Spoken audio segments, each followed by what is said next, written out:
Hello, everybody. Good to see everybody. All right. Go back to the comments. Take that off.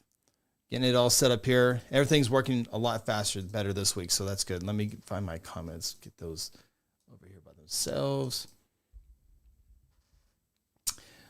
All right, Chris Productions. Good to see everybody. No sound there. We should have sound there. There we go. Perfect. Thank you, guys. So the first thing I saw is I did see that. I'm gonna make sure these comments are working here. T. Fred, perfect timing.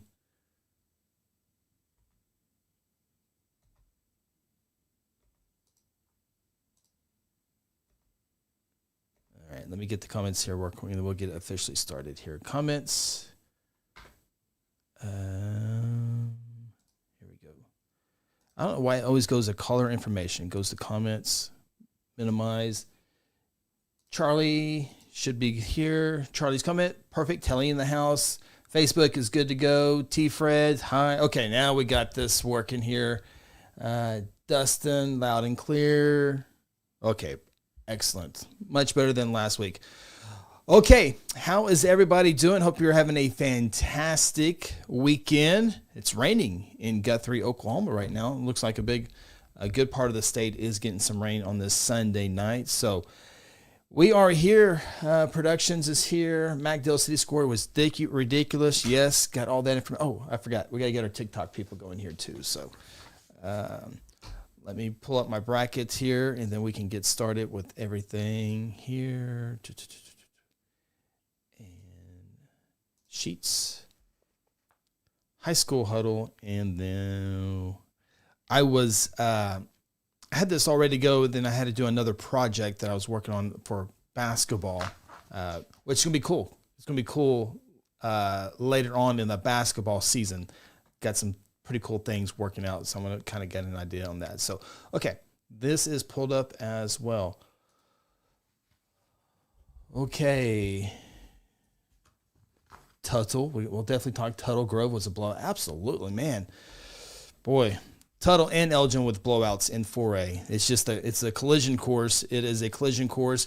And Broken Bow and Cushing are two really good teams. And I think Tuttle and Elgin is going to have a pretty easy, not an easy, but I think it's looking more Tuttle Elgin, especially the way they played this past week. So, because Elgin beat Ada 42-10, and Ada is a very, very good team, and Elgin takes it to them 42-10. So that absolutely wow. Thoughts on Kingston and Marlowe? Well, I can tell you, I watched a little bit of that game. Obviously, Hudson Morgan took the quarterback spot, and as you expect, I mean, he's going to be a Division I baseball player. So I was kind of curious to how he's throw the football, and he throws it just well. And so I'm sure he's tired after that game, playing both ways at linebacker and quarterback, and so much is on him. So that was good for him. And I thought Kingston. I actually picked Kingston to win. I didn't know about the Marlowe quarterback situation there with Weber out with the wrist injury. But it does help. It does help when you have a Division I athlete of any sport there when a quarterback goes out. So that definitely does help to have that. Pensacola, huge win. Pensacola, huge. We won't just go away. No, you sure won't. You sure won't, Pensacola. 18-13 over Fairview. We talk A1 football. We always talk about that Division I District 1 with Fairview, Cashion, and Hooker. And none of those teams make it to the state semifinals. So, in fact, it's all A schools. A3, District 3 and District 4 are the only A schools to qualify for that Class A Division I state tournament, which is a bye week this week, which is kind of crazy. Courtney, good to see Courtney on the YouTubes. Got to visit with Miss Courts on Friday night in Adair, Oklahoma. Enjoyed our time over there. And we were in Adair for the start of the game, and probably should have stayed to the very end of that ball game, 20-14. Adair with a big defensive stand at the end to win that ball game. But we were able to watch the first half of the Adair and Holdenville game, which was cool. And then we left at halftime and went over to Pryor, got to Pryor High School right at halftime, Newcastle. Big victors over there in 5A football. So it was a fun night of football. Phil and Ronnie and myself, we actually drove over to Pryor early. We left town about 1 o'clock, and Kyle Head and Gerald Osborne over in Pryor. A few other folks gave us a nice little tour of the Pryor facilities. First year for Tiger Stadium, and they're not quite done. They got some more stuff coming to Tiger Stadium, and got to see the hype video before everyone got there. And afterwards, we went to dinner. LJ's, I think it's LJ's, had dinner there, and then we headed over to Adair, Oklahoma, and visit with the good folks over there. And once we got there and the officials came out, it was Jeff Murray's officiating crew, who we see multiple times a year. We always have Jeff Murray on at the start of every season to talk about rule changes and points of emphasis, and his crew was there. So we drove all the way to Adair, Oklahoma, and there's the officiating crew that we see a few times every single year. So it was always great there. So Phil is here, so we can officially start, and he's on the YouTube. So good. Thank you, Phil. We're officially here. JLs. Okay, it is officially JLs. Tallahassee looking good going into the state semifinals. Absolutely, Charlie. And we'll look at each of those here in just a second. And let's talk about some of the things that are going on. Let's start 6A1 here real quick. It's going to be an all-East state semifinals again this week. Those games, 6A1 will be played in Catoosa, Oklahoma, and it's almost like clockwork. Last year when the 6A semifinals came out, it was going to be in Claremore. Everyone in the Tulsa area just threw a fit because it was in Claremore. And then I saw today, when I got the information that it was going to be at Catoosa, I was like, this is guaranteed to be an uproar on the east side of the state, the Tulsa area. And the Tulsa World every single year writes an article on who's hosting, but Broken Arrow didn't want to host. Although they were playing semi, so that would be a bad one. But a lot Union didn't want to host. Tulsa University didn't want to host, and I think Claremore did not want to host this year.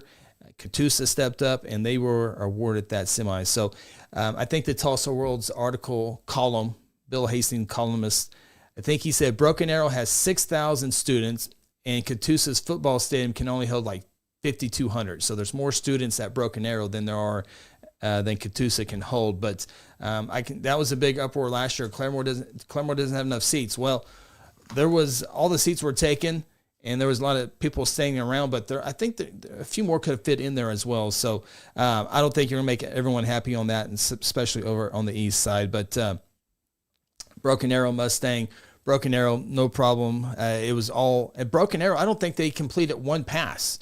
All their yards came on the ground, 376 yards on the ground. So Broken Arrow beats Mustang for the second time this year.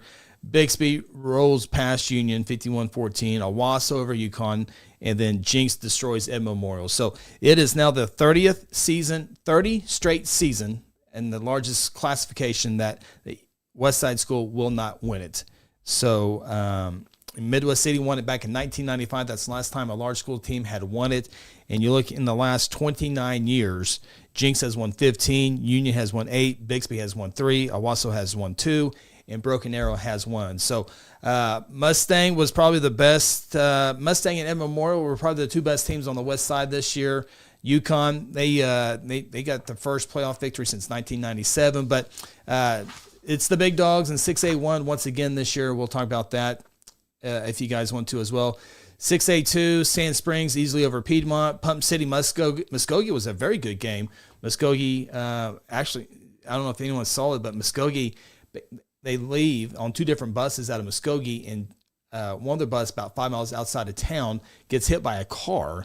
There were no injuries on the bus, and the vehicle, the person driving in the other vehicle, did go to the hospital for some injuries to have checked out, but they had to get another bus to Muskogee to transport them all the way to Pump City. It's about an hour and a half. You got to do reports, and with it being a school bus and student athletes on there, it takes a little bit longer. but they got there in time. Their pregame had to be cut down a little bit, but it was a great game, 21-20 there. Choctaw takes down Sapulpa. Sapulpa, they hosted a quarterfinal game for the first time since 2005. Sapulpa is now 0-8 all time in quarterfinal games, but I think they're a young team this year, so they should be back in plenty of time there. So 3 teams in 6A Division II, District 1, Stillwater, Pump City, and Choctaw. 3 of the 4 teams are in the state semifinals. So that is that one there. That's 6A. This is 6A quick overview here. Ryan Cotty.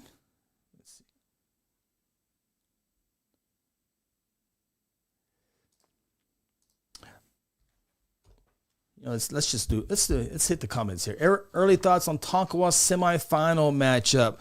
Well, Tonkawa, that will be. Remember, the thing with this week's games is that Class 2A1, 2A2, A1, A2, 3A, and 4A are off this week. No semifinal games for them. So the only semifinal games this week would be 6A1, 6A2, 5A, B, and C. B and C. So Tonkawa is off this week, but Tonkawa, good victory for them, 43-32 over Minko. I got some Tonkawa notes here. Minko finishes the year 10-2. Bucks scored 36 straight points after being down 22-7 in the second quarter. They rally for their first They're getting to the semifinals for the first time since 2018. So that's a great game. It's Tonkawa and Pecola. Yep, it'll be Tonkawa and Pecola again. That was a rematch. It will be a rematch of last year's first round game where Pecola won 52-14. So that would be a great game in next week. And then the other side, you got another big time game. And when you're looking at A1, Rejoice Christian, no issues with who they beat, Hooker. 49-8. That's last year's title rematch. Rejoice, no issues there. Pawhuska, a good one with Wynnewood. Wynnewood ends their season 11-1. Pawhuska gets it done there. So that's a great Final Four. Talked about it all season long. 5A and A Division I are the great classes this year.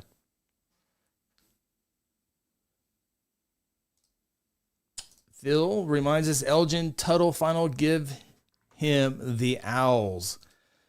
So did we see both? Oh, you know what? I forgot to start the TikTok. Let me start the TikTok. Go live. Let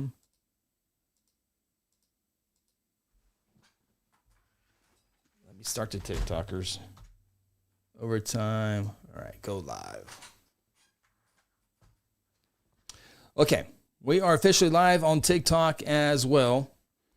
Let me get the link here so when they start asking questions, I can send them to the YouTube because I'm not going to be able to get all the TikTok comments over there. View your channel. Click. Control-C. Pause.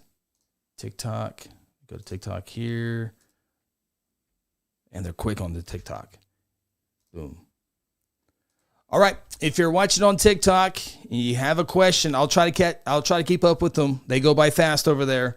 But if you want to have a pretty good shot to get your comment read, go to YouTube at High School Huddle. Put your comment in there. We're also streaming on Facebook as well on High School Huddle. But the best way to get your comment on the screen and talked about, the easiest way is on our YouTube channel. But I'll try to check in on you on TikTok as well. So, Elgin Tuttle, man, it was when you look at Class 4A football, I really thought it's really, truly looking like Cushing Elgin in that one. It was just like, man, are we going to get to see it? Are we going to get to see it? And, boy, it looks like we're definitely going to see that game. As I mentioned, Elgin, 42-10 over Ada. I mean, Ada has been so good this year.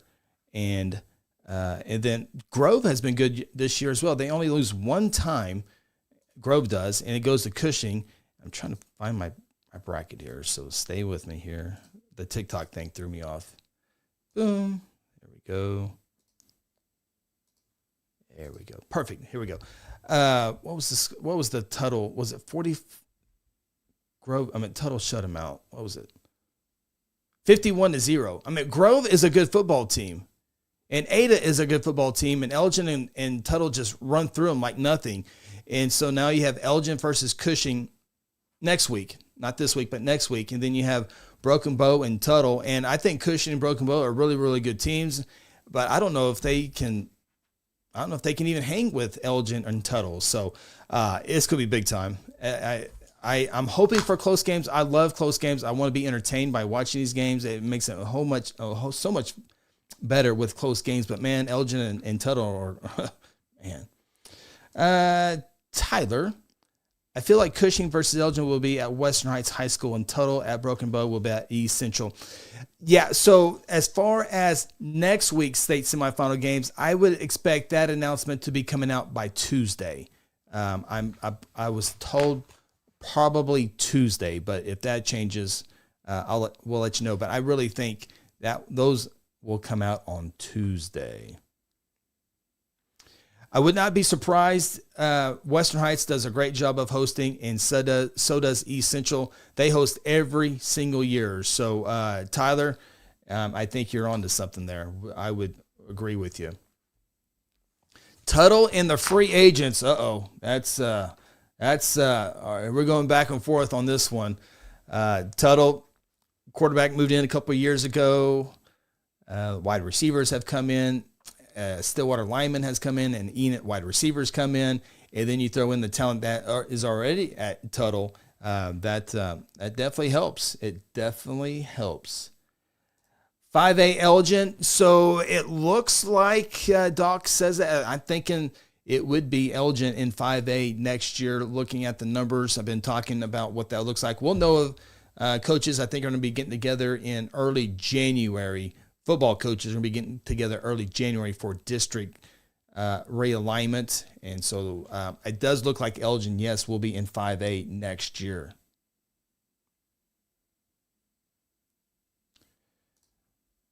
And it'll be interesting, with Elgin too. This senior class has been so good. I think Phil and I were talking about the other day, 36 out of 37. They won 36 out of 37 or 35 out of 36 games. My notes are at the studio. I don't have that memorized, but Billy, Elgin would be in the semifinals in 5A2, and they do it the right way. Yeah, no, there's no doubt Elgin would definitely compete in 5A this year. But I tell you, Newcastle is huge. They run the ball well. McGinnis is huge. They run the football well. Lawton MacArthur, they have a freshman that scored 6 touchdowns to go along with the quarterback Lachlan, and then the other Austin and rushing 2 Division I kids. So, Lawton MacArthur is playing extremely good football right now. But no doubt, Elgin Tuttle easily can compete in 5A. Dustin, I told Chris midseason to watch out for those demons from Perkins, and they went and they were the top 4 in 3A all day. Now they are headed to the semis. Just sucks. They got them dogs from Sulphur. Yeah, and we on the huddle we had Perkins pretty high. Coach Hudson has done a great job with Perkins, and they're not too far from here. Superintendent Doug Ogle does a great job, and so I'm always Rick Lomanek with the newspaper over there. Bill Van Ness does the play-by-play. So a lot of good folks over in Perkins as they continue to get bigger and bigger in their classification. But they do draw Sulphur, but man, Perkins, they're in the Final Four. That's fantastic for them as they beat Cassia Hall 35-34. I don't know if I got any Perkins or Cassia Hall information quite yet here on this night, but that's awesome for Perkins. I can definitely get behind some Perkins, and now they do have Sulphur. Sulphur, by the way, 77-28 over at Hall. That was no contest, absolutely no contest there. So Perkins and Sulphur. So Sulphur, about a yard away. They won't go for 2-point conversion in last year's state championship game. They beat Washington this year. Sulphur, I don't think as good as their team last year, but they're still good. Lincoln Christian is probably better. Lincoln Christian is probably a better football team this year than they were last year. So it will be tough sledding. But We're kind of getting used to the Lincoln Christian Heritage Hall State Semifinals. I don't know how many years in a row that is, but it's starting to add up there. Sulphur Perkins, so that'll be a fun. Those two games will be fun as well. Lincoln Christian beat Heritage Hall. Was it earlier this year? I think it was. But Lincoln Christian will be heavy favorites in that one. Sulphur will be favorites as well. But that'll be fun. That will be really, really fun. Big Pickens talking Adair Stroud game of the week. Well, they're not playing this week. They have the week off, so they're going to have a full week to get ready for each other. But I can tell you, we do have the top 10 games this week, and we get to bring in some B1, B2, and Class C games this week in the top 10 games of the week, simply because all the others, the classes are in bye weeks. So we'll have those top 10 games here as well. Brent Allen showing some resilience in the playoff games. Absolutely, they are. And Allen, I got a number here. Allen, where is it? Allen. So Allen beats Southwest. Get it here. Yeah, so Allen beat Southwest Covenant 21-19, a little closer than I thought. Southwest Covenant really came on strong this year, but the Mustangs of Allen High School, first semi-berth since 1993. Allen's in the semis for the first time since 1993. And kudos to Southwest Covenant. They are a private school in Yukon, but this is only their second season in 11-man football, and they go 8-4 and get to the quarterfinals and almost a play or two away from getting into the state semis. So they beat Conowall twice this year. Allen has won 8 games in a row, and one of those came to Class 2A Tishomingo, Wynnewood, and Tallahena. So their losses have been against very good teams, and so that will get them ready for Hominy. That will be a tough test in a couple of weeks for Allen. Hominy, I think Tallahena and Hominy would make the state championship game, but we'll see. Fairland's a great story as well. They're going to take on Tallahena. Tallahena continues to roll. They beat Hilton 40-7. Coach Gravitt and Tallahena, they are on a mission. They got to the championship last year, and everyone thought they had a pretty good chance this year, and they're proving it. They are blowing people out left and right. So Fairland will be a good test, be a great test for them, though. Fairland beat Mangum 24-21. So Fairland, despite a trip of over 300 miles, gets the victory there. Mangum ends their season at 11-1. 11-1. Billy talking about back to 4A football, talking Elgin football. Yeah, Ritzenmeyer, he had a couple rushing touchdowns. He had one receiving as well. So he ran the ball 27 times, 171 rushing yards, had a long run of 49 yards. And so, Cougars, Ada did have a 3-0 lead over Elgin, but then Elgin scored 4 times in the second quarter to take down Ada, 42-10. Absolutely remarkable. That's a big-time win. I think everyone probably had Elgin winning, but, man, by 32, that's a statement victory. It's a statement victory. I think Broken Arrow and Bixby will be a shootout. Yes, I think it will. It's just if Bixby can score, can Broken Arrow keep up?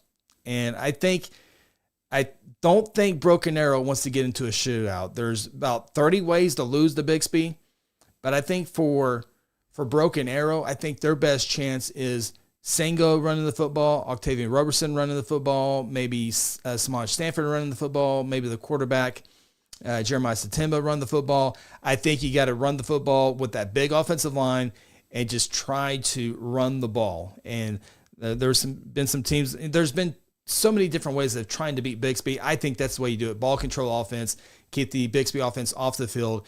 I think that's the only way anybody is going to be able to beat Bixby this year.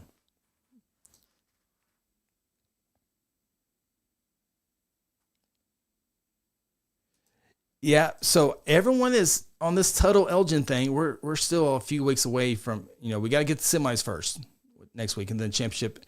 The Class 4A game is the final football game on the entire season. It's the final game, 7 o'clock on that December 6th plus 7th, 13th. I think that's right. December. It's the final game of the year. And if it is Tuttle Elgin, that is a perfect bow on the football season if that holds true. Trenton thinks it's going to be Cushing and Tuttle, though. Ooh. Hey, Cushing, good victory for Cushing. They take it to they beat Ardmore 49-43. A lot of points scored in that game. Not a good sign if the Cushing defense has given up 43 points, as Elgin would be licking their chops with that defense. But no, Cushing, Kellen Fry, Roman Tucker, with Coach Morgan, they've had a fantastic season. There's another player that I forget his name. I think Tyler might be able to help me, but he's the Cushing wide receiver. He also is a defensive back. He's a really good player as well, as Cushing has several players that go both ways and play at a high level. Tyler adds to it. We'll see if Elgin can defend the creative Cushing offense. Well, Tyler, Elgin has seen Ada this year. They have seen Lawton MacArthur, who is one of the hottest teams in football right now. Lawton MacArthur. It'd be a great game this week with in their semifinal game. But Elgin has seen everything over the last few years. Wyatt Chalmer, the head coach there, in 5A won football games. He's been winning a lot of games in 4A, of course, the defending state champion. So I think they've seen everything. But Cushing will be a good challenge for them. They'll have to have good practices. But I think I think Elgin has seen a lot over the last 3 years.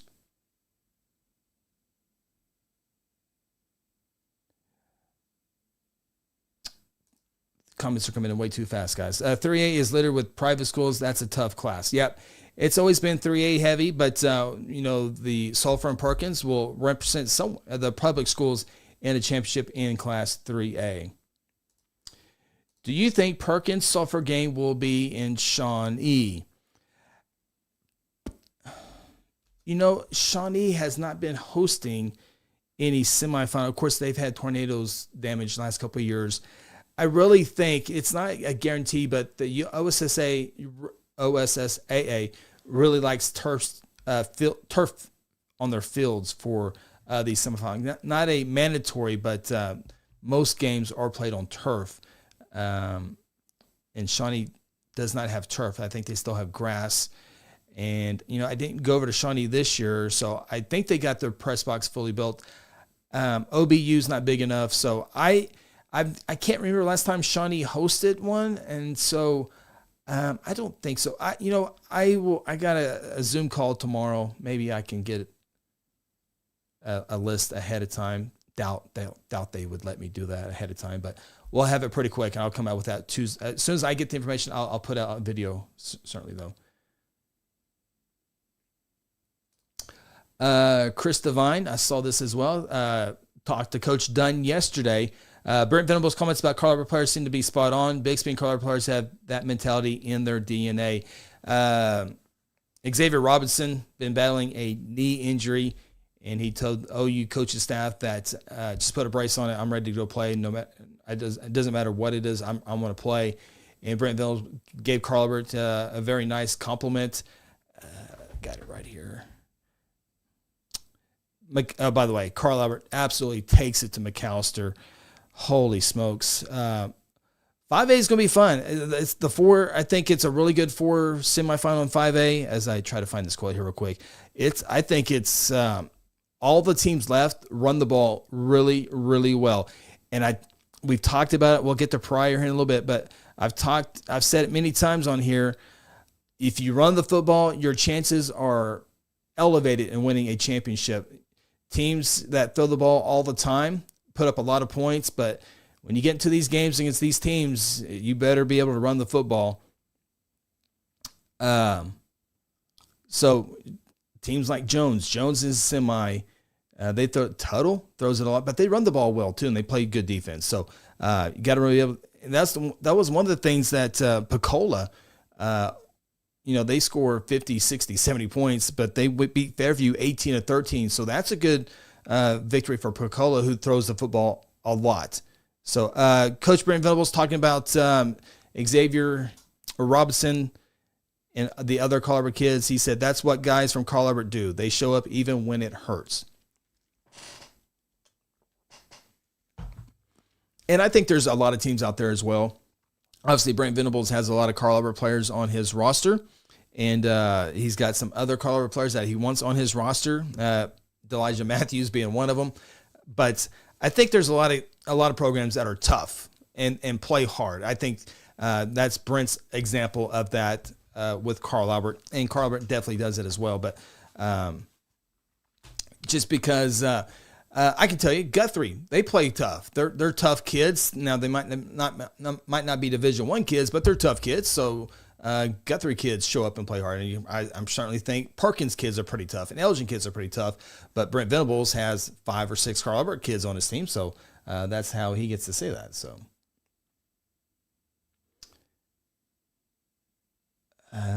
Yeah, love the small school coverage. Absolutely. We'll have B and C a little bit next week, but you can always talk about those teams. That's what the question's in there. But it's been fun this year. And A football, 2A football has been really fun. Of course, 4A, 5A, 6A. They've all been really fun classes this year. Cushing coming on, Perkins coming on, Sulphur. It's been a fun football season. A bye week is so wild to me, but I hope it gives teams a chance to heal up and give players a chance to play at their highest level. Yeah, we saw that last year. Like your 5A was the last game played last year, so now, and they had a bye week, and so they flipped the schedule this week. And the bye weeks can go different ways, but it's this time of year to heal up injuries, that's a big deal. Bruises. Fairland making history. They are. They just keep on winning.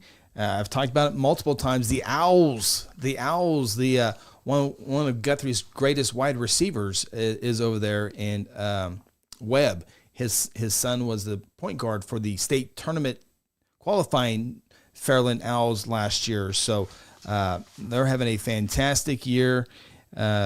Especially that victory over Mangum, 24-21. Mangum's only lost one time, and they're done.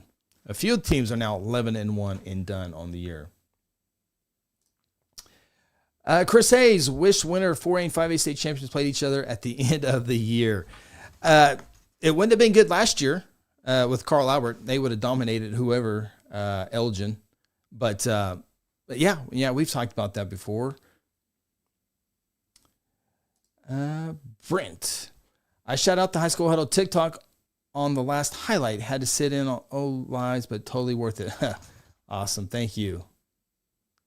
Tournament champions, they do that in basketball, although it's not always the state championship teams. But Junk says Bixby by 65. Man, I hope not. I hope we have a decent game.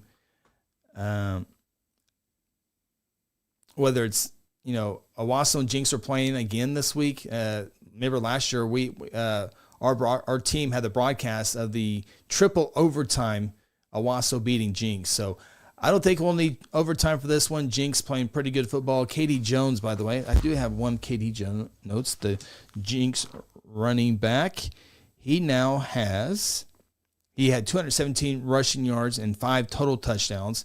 He has 4,682 yards. He's 32 yards away from breaking the school record at Jinx. Trayvon Barr's record will be gone away when KD goes over 32 yards. Remember, KD Jones' first year was at Broken Arrow High School, transferred over to Jinx before his sophomore season, or moved to Jinx. Mustang had Bixby on ropes. Broken Arrow beat Mustang. Give me Broken Arrow. Well, so I did at the beginning in August, did pick Broken Arrow to win the state championship. I knew Bixby was going to be good, but I didn't realize it might be Bixby's best football team ever. Those conversations happen. Is this Bixby's best football team ever? They already have the state record of most points scored in the regular season with 654. They beat their record in 2022 when they scored 644 points. But Bixby, they're a level before everybody, which is saying something above Jinx, Owasso, and Broken Arrow. The one thing I will say about the Mustang-Bixby game, if I remember right, Bixby won that game 38-22. That was the night Bixby was on the road at Mustang. That was the night of weather, and so there was a delay. And I certainly think Mustang's visiting locker room although bigger than most, wouldn't be very comfortable to be inside for an hour, hour and a half. And so I think the weather, and there was a few other games that week was just kind of off. Like the good teams were just kind of off a little bit that week. They won, but it was games that a little bit closer than normal. And I think that Bixby Mustang game falls in that category as well. Because Broken Arrow had no problems with Mustang 29-14 victory there. But I think that was just a weird week for that. But it would be good. I will say this. Remember a few years ago, Bixby had that 58-game winning streak going up against Jinx on ESPN, and not very many people, not everybody, but not very many people picked Jinx to win that one, and they did. So Bixby eventually will lose. Remember, they lost to Norman last year in week 10. I mean, so it can happen. And Broken Arrow, the largest school, so it could happen. But with that being said, Bixby, I can see him winning by 28 points too. I think it will be close. I just don't know if BA will be able to pull it off. Yeah, I'm hoping for a good. I think for 6A football, for high school football, it'd be good if Broken Arrow, Owasso, or Jinx can compete and give Bixby a very good game, just like Owasso was able to do last year. Different Owasso team this year, I know that, but lots of weird things happened during that Mustang game. The weather, weather was a factor. Also, Mustang has an amazing defensive coordinator. And by the way, Jinx, this is their 20th year in a row to make the state semifinals. Not the playoffs, not the second round, 20th straight year to make the state semifinals. That is crazy. Okay, so Chris actually kind of echoing what I had said about the weather delay. Doc Holliday, Cushing is good this year. Broken Bow is also very tough. Elgin Tuttle will have a tough semifinal. Agree. I thought they would have a little bit tougher second round game, to be honest with you, but that was not the case. Elgin has one of the best defenses in the state, regardless of class. Yep, Ritson Meyer in the middle of that defense as well.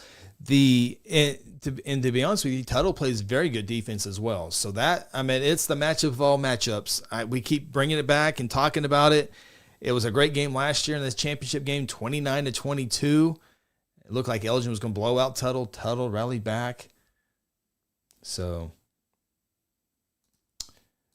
Justin, tough, still listening. Love high school football. Appreciate the coverage. Go Buffs. Yeah. Carl Albert.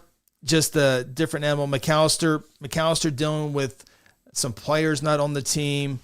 I think they might have had an injury as well.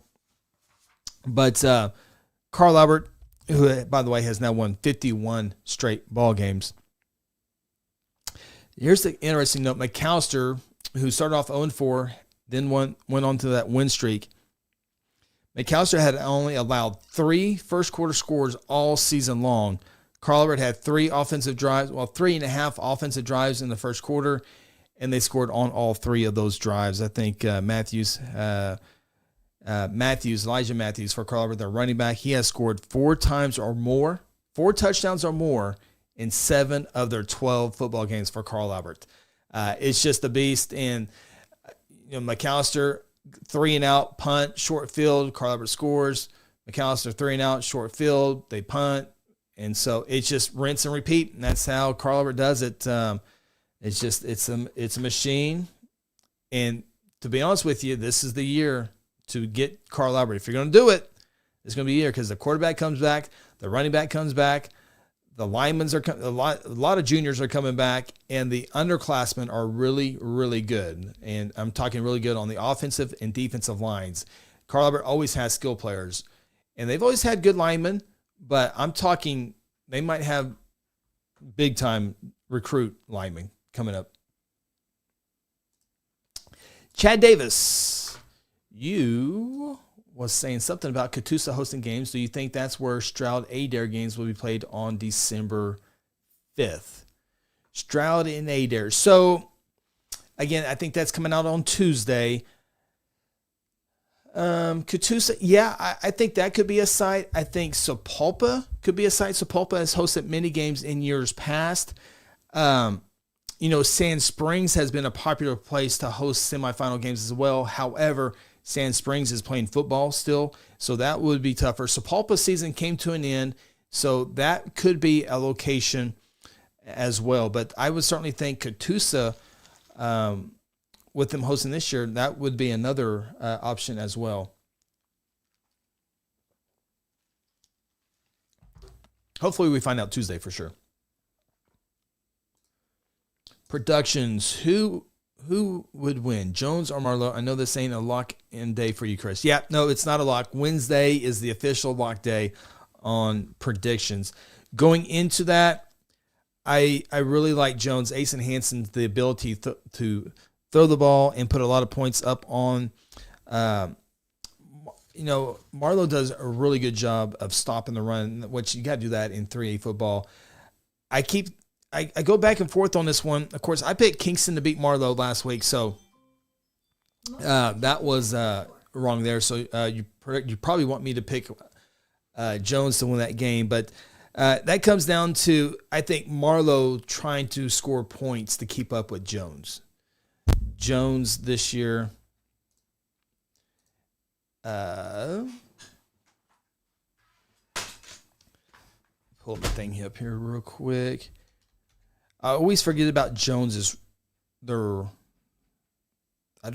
can't put their schedule to memory yet. So 3A Jones. It's 2A1. Jones 2A1, District 1. How about OCS? Talked about a little bit earlier, but OCS, Tanner Roof and the Saints are moving on. So Jones, Luther, Kiefer, Bethany, 43 points on Bethany, Millwood, Perry, Crooked Oak, Chisholm, 50 on Mountain St. Mary's, OCS. Okay, so that's a good one. So Jones scored 40 points on OCS, who's in the semis. I like Marlowe's schedule. I like the Marlowe's physical play.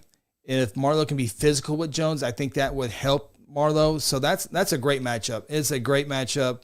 Jones can score points. Marlowe's more physical. It comes down to Marlowe's defense.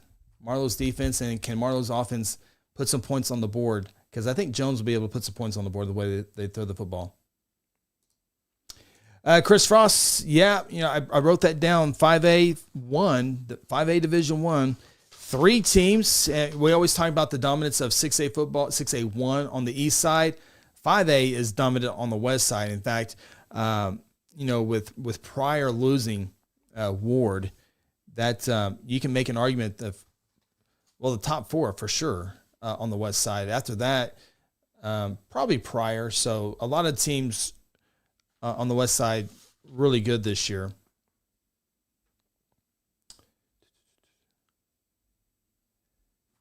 But I tell you, McGinnis, MacArthur, and Newcastle, I've seen all 3 of them, and they're all run the ball extremely, extremely well. Carlbert does as well.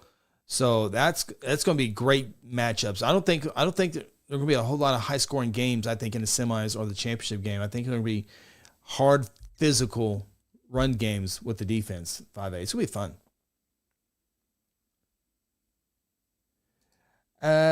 Dustin, did you say OSA district restructure is in January? I think it's early January. It's the football coaches that get together once they get the official ADM numbers, which they should have them by now. So the State Department of Education numbers are official in October, just because at the beginning of the year kids come in, out, and try to get comfortable. But October is when those numbers officially become official, and so now the football coaches want those numbers instead of numbers in June or July, so it's more precise numbers. And so I think, yes, so the coaches will get together once they find out who's in what class, and they, the districts used to be coaches lobby, this team over here, this team over there, but now they have a little point system that kind of helps them out. And it's kind of confusing, probably a little too long to get into it right now. But anyway, the coaches will say, this is how we want our districts to be. And then they'll send that to the OSSAA, and the board of directors will look at it and, kind of go over it. And then this is what the coaches want. This is what they want. Okay. Then they usually vote what the coaches want. But yeah, That'll be, I think sometime in January. So it looks like Elgin will be 5A. Cashin might be from A1 up to 2A2. And then your normal 5A, 6A teams that are up there, Tahlequah, Sapulpa, they're always close. So I've not, I did it last year when I went on the State Board of Education and wrote all the attendance down and kind of did it, but it was way too much work. I should just be patient, let it come in. So, but I've done that before. Chris Devine, minimize this. Have you heard the rumor on street that Samaj Stanford is headed back to Jinx next year, or that a 4A 5-star recruit could possibly head to Bixby? Man. So Mole, a Wasso running back, goes to Bixby, and he had another fantastic game. Did I write that down? Okay, so I've not heard I would not be surprised. 6A1, they just move back and forth. So obviously he would have to move there. Well, I hope not. I just hope he stays. It just makes it better. Bixby, dead ready. Jason Mull, 16 carries, 151 yards, and 3 touchdowns this past week for Bixby. But I've not heard anything official, but I would not be surprised. I'm hoping not. Jinx. What about the rematch of the 2A2 state championship game in the semifinals with Davis and Vian? Absolutely. That is a big-time game. Of course, that is next week as well. And so I don't know if I told my Adair fans. I think they probably already know this for sure, but it is good for Adair. Hold up here real quick. It is good for Adair and Stroud to be on the other side of the bracket because I think Davis is the returning state champions, and Vian, I think. I know I have till Wednesday, but right now my mind tells me Vian's beating Davis to get to the state championship. The Wright kid, Mason Wright, is so good. Davis, though, with that flex bone, wing tee, whatever it is, they beat Salina 27-12. I really think Stroud Adair is a great 50-50 game as well. These are the 2A2. We're there now. We're finally there. Of the good teams finally filtering themselves out, and we have a solid Final Four in 2A2. We have a solid Final Four in A1. We kind of saw that in 6A1. 6A2, we're finally there as well. We kind of get rid of, the teams. Piedmont was there for a little bit. Sapulpa was there for a little bit. But we've definitely got the 4 best teams. 4 best teams by far in 6A2. 5A, we were just waiting to see who got weeded out, and we got our Final Four there. 4A, we talked about that much over. I got a lot of movement in the Evans household tonight. 3A, you got the 2 private schools on top, Heritage Hall, Lincoln Christian, and then on the bottom you got Sulphur and Perkins for semis next week. So Fairland, Talihina, Allen, Hominy. I think Fairland and Allen are great stories this year. I think Talihina and Hominy are on a mission. I think that could be a great state championship game, but we'll see. We'll definitely see. Doc Holiday, heard someone that say the Tuttle out something like 3.6 a game this year or something crazy. I think it might be a little bit more than that. I know the closest game for Tuttle was their first game of the year against Guthrie. We had that broadcast. It was 38-13, and that was the closest game that Tuttle has seen, including last week's throttling over Grove. 51-0. I'm telling you, Grove is good this year, guys. Grove, you guys know that, but so Tuttle has 20, 26, 33, 41, 47. They've given up 47 points in 12 games. So there you go. Less than 4 points a game. Less than 4 points a game. In the 2 playoff games, they have won by 102-6. 102-6. Elgin's 2 playoff games, they have won by 91-17. So it's just total domination by both of those teams. Okay, so Chad says Stroud had a kid ejected from the game versus Wyandotte. Depending on how the refs handled the matter, what's the best, worst outcome with that penalty? Does the bye week matter in repercussions? So So with the kid getting kicked out, ejected, the new rule, I think it just took place this year. If you are ejected, you have to sit out 4 quarters. So if he got ejected in the first quarter, he sit out the second quarter, the third quarter, the fourth quarter. He would have to sit out the first quarter of the next game. Now, if he got ejected in the fourth quarter of his game, then he would miss all 4 quarters of this game. And I'm just not talking about the Stroud kid because I'm sure that's true, but I have not heard that yet. But it's now 4 quarters. It used to be that game and plus the other game, but now it's 4 quarters. 4 quarters. So it depends on when he got kicked out of the game.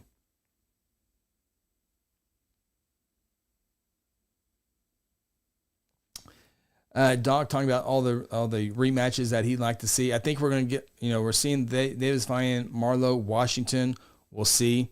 Elgin Tuttle, we'll see. Yeah, it'll be great. It's going to be some great games. So be sure to get your tickets at UCO when they go on sale. They're going to be fantastic games. So they will also be streamed on the NFHS network. Yeah. Talking about Viant bringing a lot of players back from last year. Yeah, they do, including Mr. Wright. Exchange says it's the nicest 4A stadium in the state, in his opinion, at Catoosa. And I've been to Catoosa. They always host a state track meet every year. And I went to a concert at the Hard Rock, and our hotel room looked out at Catoosa's field. McNabb, what's the name of it? Frank McNabb Field in Catoosa. It's a very nice facility. They got a very nice basketball facility as well over in Catoosa. It doesn't hurt to have one of the biggest casinos across the street. That definitely helps. Although I got, those little security things that, like at Ross, those things that the security, you have to put it in there. My tire found one of those this summer over there. So that doesn't make me very happy, but yes. Back to 4A stadiums, definitely up there. Tuttle, they just opened up their $18 million facility. That would probably be near the top in 4A as well. I've been to Elgin. They have a nice stadium. It seats a lot of people. The press box is comfortable. Cushing, right off the highway. I've not been to Broken Bow. Grove is a nice little facility. Ardmore has a nice facility. Ada plays at East Central University. I haven't been to Weatherford since the early 2000s. Really having a hard time remembering their stadium.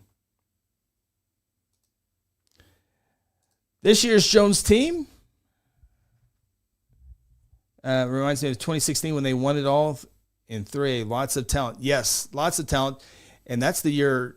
So Jones was on they've had so many good quarterbacks, but that 2017, 2016, and 2015 year were like awesome Jones, just like this year. So we've talked about that.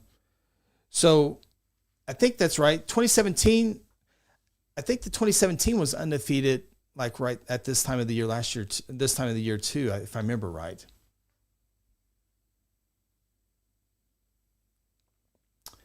Okay. Hall of Fame coach Hannah from Little Kansas Sons playing on the Fairland team. Cool. Man, I knew they were good, but I didn't think they were state semifinal good. We saw them at state basketball tournament. I can root for Fairland. They're good people. Chris Ross was our defense on the field for the MacDale City 70-49 score. So I kept getting updates on that one. Let me pull up my Lawton MacArthur game. Okay, 70-49 over Dale City. Mac scored the game's last 28 points in that ball game. So they were down 49-42. And so Claiborne kid, 250 rushing yards. And then the story in that one was our freshman running back, Prince Salazar. 10 carries. So funny. 10 carries, 201 yards, 6 touchdowns as a freshman. That doesn't count Claiborne's running numbers. Avion Lachlan, the quarterback for Lawton MacArthur. I've said it. And I had another coach tell me that they usually run the ball. When I usually see them, they're trying to throw the ball, throw the ball. But with them, their ability to run the football with those numbers, and that's with Rickland Holmes and Dale City in the middle of that defense. Now, they're going to see much better defenses than Dale City with Bishop McGuinness, and if they can get past Bishop McGuinness with either Carl Albert or Newcastle, I think those defenses are a little bit better. But McGuinness is just so sound. They're really smart kids, so they know where to be on every single play. And now sometimes they might get out athlete from time to time, but they're going to be in the right place to make the right moves. So, but man, all four of those teams run the ball well. In fact, I think Newcastle McGuinness lines are much bigger than Carl Albert's and Max. But Carl Albert's got the secret sauce right now, so.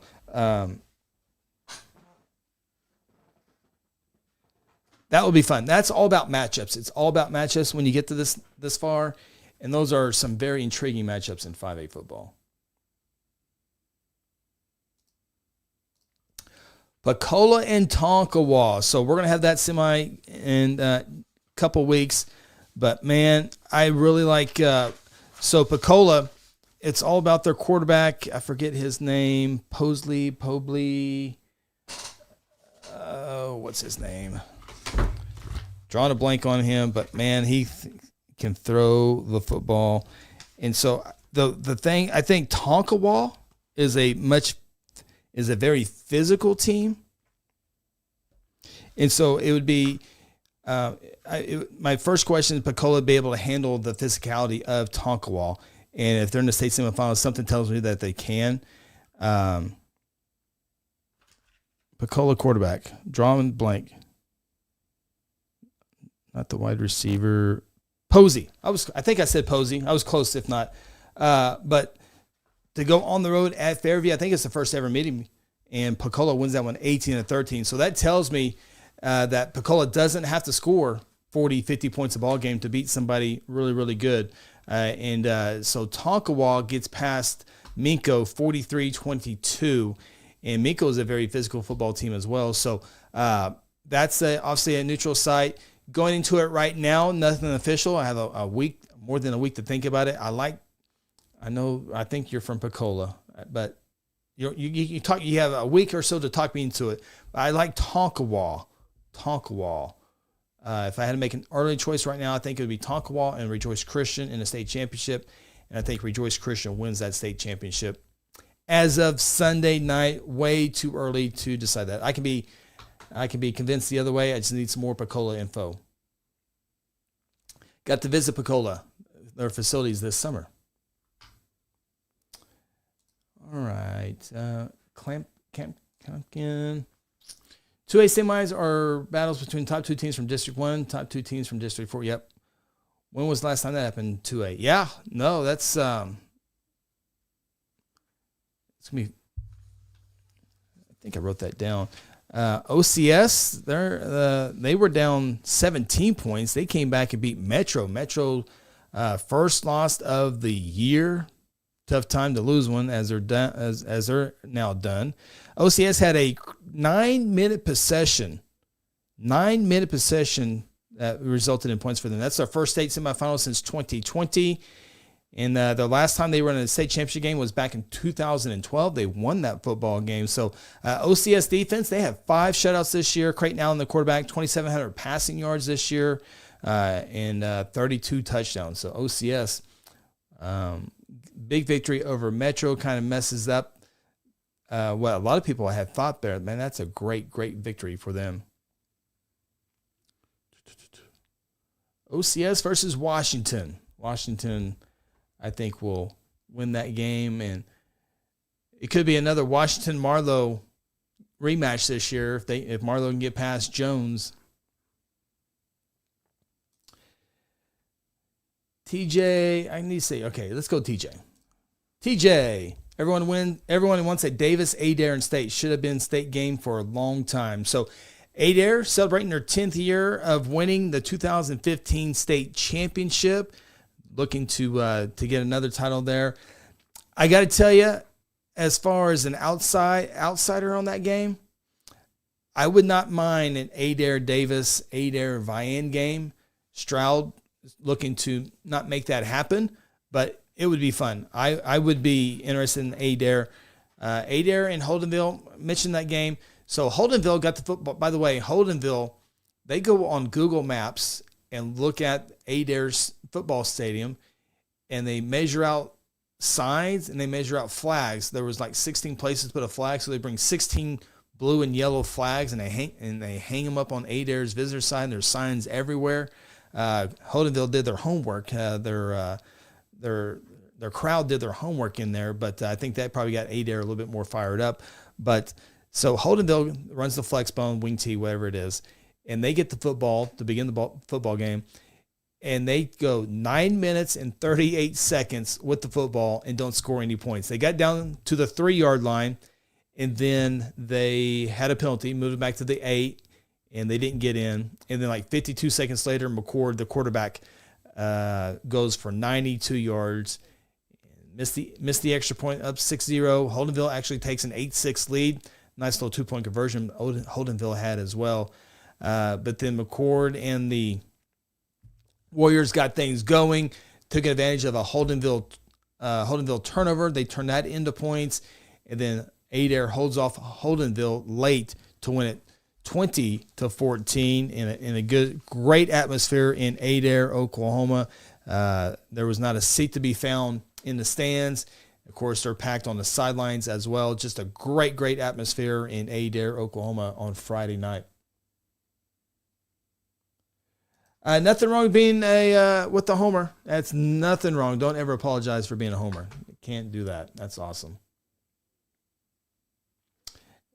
Adair fans wants Catoosa. Yep, good facility.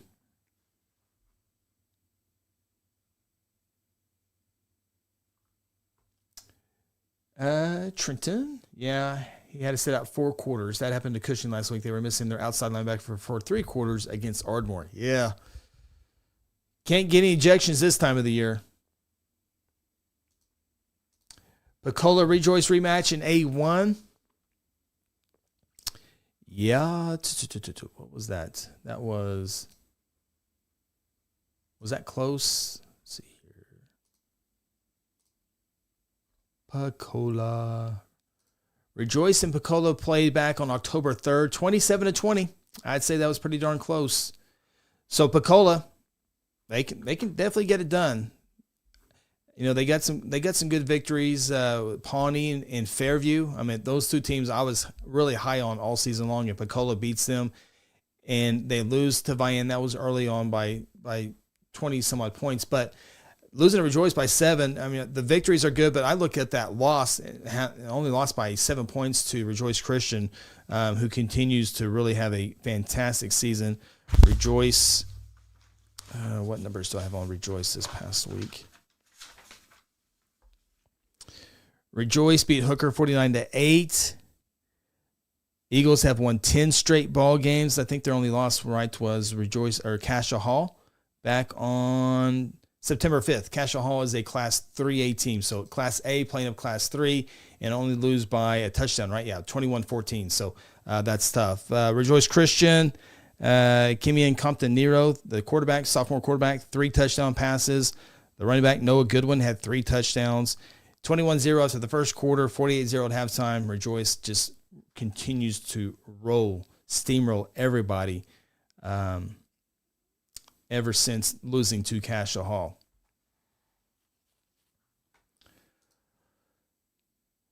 Trey, what did you think about Pryor? So I loved everything about Pryor. Great people. And, man, the stadium was awesome. I think they got – so the one thing that was kind of crazy, and we got to take a tour of the press box and all that, it's kind of a stupid thing, but the game clock and the play clock are wireless, and I noticed during the game that, like, the play clock would go 23, 21, 19. I was like, man, that could be dangerous on the play clock situation, but it's a wireless. It's not a direct wire. They're working on it. I think they're going to get an antenna, but outside of that, and Braden Ward losing or hurting his ankle. That's the big difference. But Tiger Stadium is fantastic. All the parking, and they're adding. They still haven't got their big end zone, and they got a nice building on one end zone, but the big one is coming soon for them. But great facilities, and the big story though, Braden Ward goes down with an ankle injury in the first quarter in that game against Newcastle, and couldn't go. We got there in the second half, and he can barely walk. Big Mac, the big lineman for Pryor, also went down. He was able to go back in the game as well. Newcastle is an extremely big football team, absolutely huge football team. It had been tough for Pryor anyway with a healthy Braden Ward. I wish we'd have saw that. Been watching Pryor all season long. I was so disappointed. So if I'm disappointed, I can only imagine what the people in Pryor felt when he went out. Pryor, I think they're 0-8 or 0-9 in quarterfinal games. Newcastle beat them last year, beat them this year. And so, man, just the season comes crashing down all at one time. A lot of people are, this is the best Pryor football team ever. And the people were there early. We left Pryor at 4:30 to head to Adair. There were people already in line trying to get in to watch that game. And we got there at halftime. And despite them being down 21-3, I think it was at halftime, no one left until late in the ball game.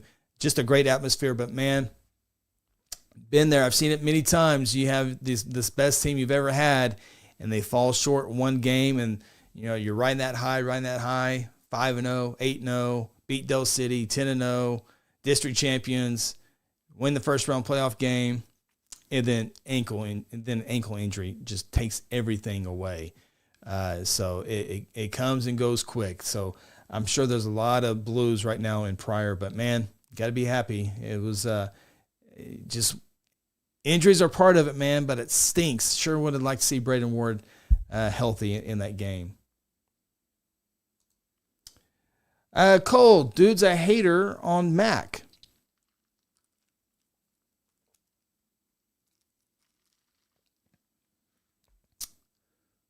I don't know if Cole's talking about me or not. Not a hater on Mac. Coach Manning's done a great job there, and they've gotten some great wins. We've always heard about this. I think we're talking about Lawton Mac, M-A-C, Mac. McAllister would be M-C-A. But Lawton Mac, the senior class, we've heard about them as they were sophomores and actually freshmen as well. And it looks like they're getting it together. They're running the football much better. They got to stick with the running game. They can definitely throw the ball well, but you got to go run, and then let the passing game complement the running game.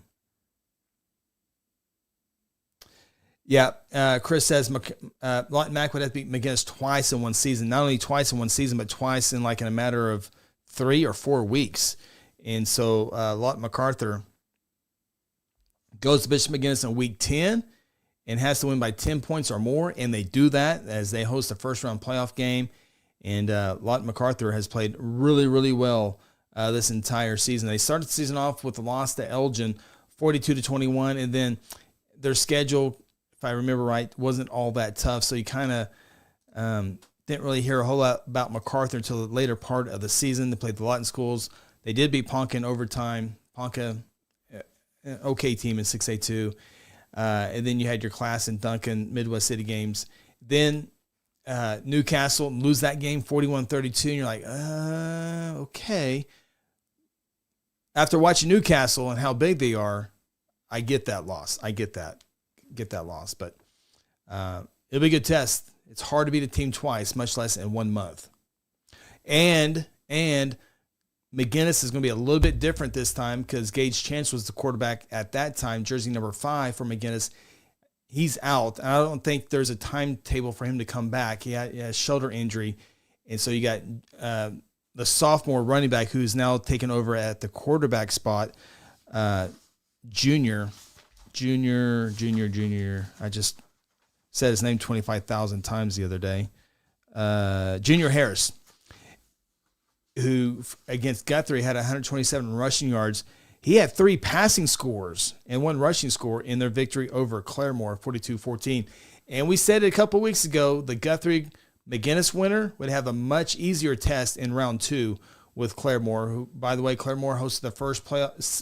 first quarterfinal game since 1994. So congratulations to Claremore, but it was no test with Bishop McGuinness. And I think if Guthrie would have gone to Claremore, Guthrie would have that maybe a very similar score in that as well. So, yep.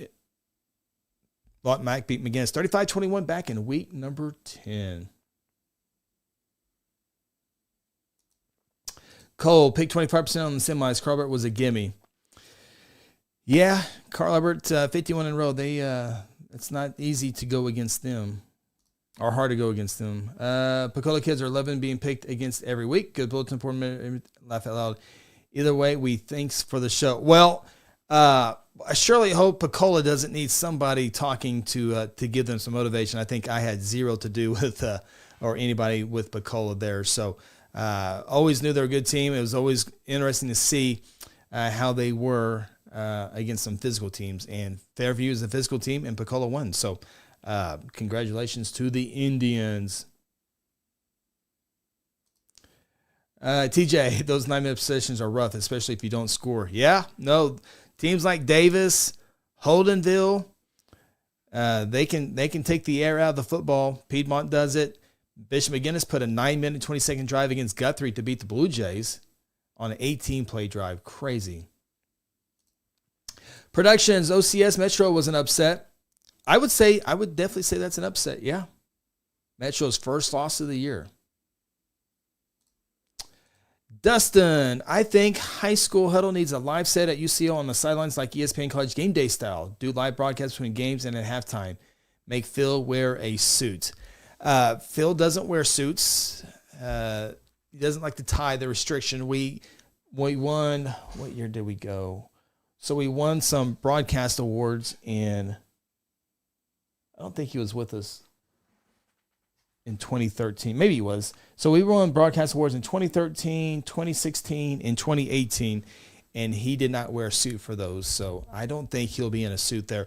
But with that being said, I think we're working on something, but you're close. You're close on something possibly like that. I think last year, before the game started, we were in our studio and we pre-recorded some stuff before each championship game.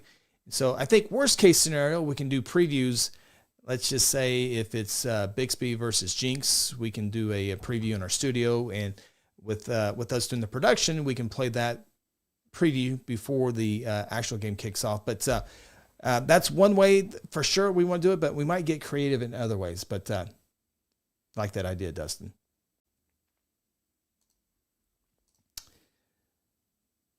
Case, I'm from Tonkawa, middle backer, go Bucks. Man, you guys, great victory. And you guys have a nice week off, so have a good week of practice. Tonkawa 11-1 on the year. Their only loss to Stroud, a 2A Stroud. And we talked about it. They have, A District 1 and A1 District 3 are really, really good football teams in those, like 3 deep, strong in that.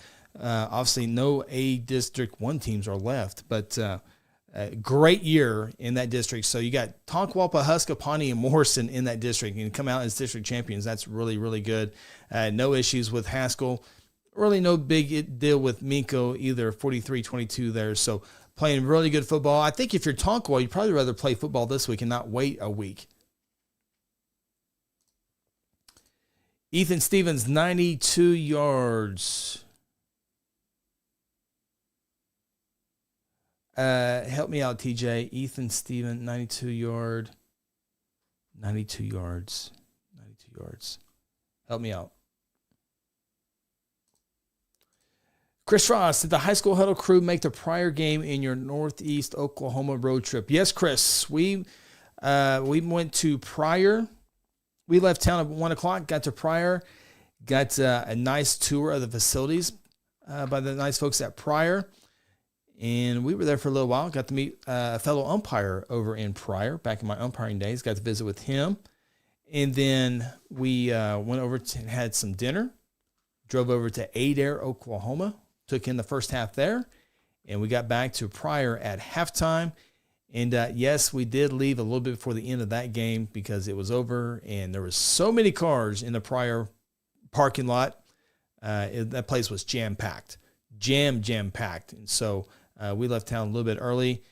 We did stop off at a quick revival and made it home at a little after 1 a.m. Moon. All right. So we got a lot of MacArthur Highlander talk here now. I think a lot of Highlander football fans are taking a big sigh of relief. They've been, the last couple of years with this senior class have had first round exits, and now here they are in the state semifinals against a team they've already beat in Bishop McGuinness. So a lot of excitement in Lott MacArthur football, and that we haven't seen in a while. But they rightfully so. They were playing really good, and they're getting, it was a lot of pressure on Laughlin, Rushing, and Austin. But man, now you're getting help from Prince Salazar running the football, and also Claiborne running the football extremely well. So, TikTok does not like not having interactions. So I got to fix that real quick. Did you guys hear that? Wow, that was interesting in my ear. I don't know if you guys heard that. I definitely heard that. All right.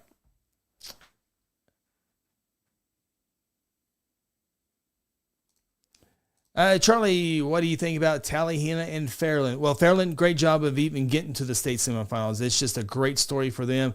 Tallahena was expected to get there. They are expected to win big, and they've been doing that. And so I think Fairland will give a great test for Tallahena, but I think Tallahena is on their just a different level right now, especially that side of the bracket.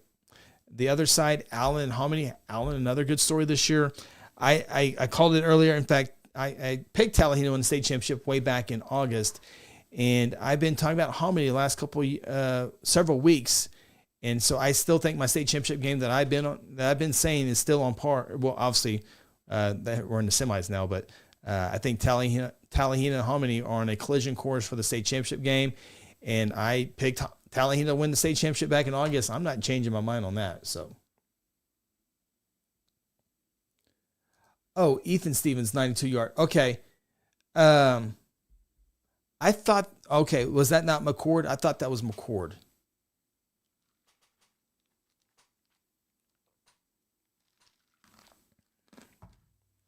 Was that not number 3 running the football? I could be wrong. You would more than definitely know before me. So, okay, it was not Cooper. Okay, perfect. Okay, it was Ethan. My bad. Let me write that down.